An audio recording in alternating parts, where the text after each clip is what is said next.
Congressman Paul, South Carolina has 7 major military bases and thousands of people employed in the defense industry. But you want to make major cuts in defense spending, several $100 billion in the coming years, that inevitably would cost South Carolina jobs. What do you say to people in this state who worry that your military plans would hurt the national security and cost South Carolina jobs? I would say your question suggests you're very confused about my position. I want to cut money, overseas money. That's what I want to do. I want to cut military money. I don't want to cut defense money. I want to bring the troops home. I'd probably have more bases here at home.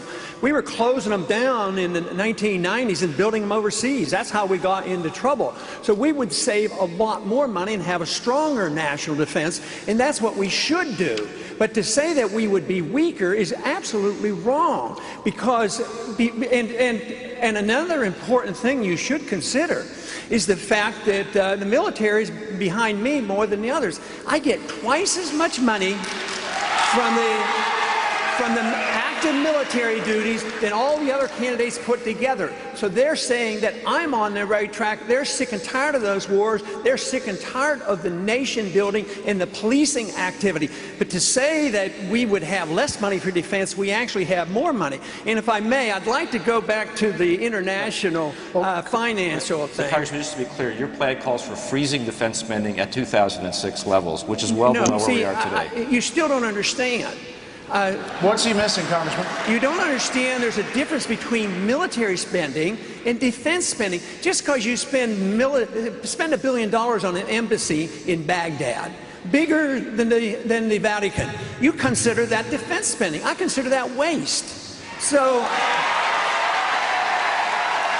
now, if you want to, a little while ago we were talking about, funding the unemployed. Of course that should be privatized, and I don't support it, but I don't support cutting that off like that. I'd cut some of this military spending, like Eisenhower advised us. Watch out for the military-industrial complex. Defend this country. We have to have a strong national defense, but we don't get strength by diluting ourselves in 900 bases, 130 countries.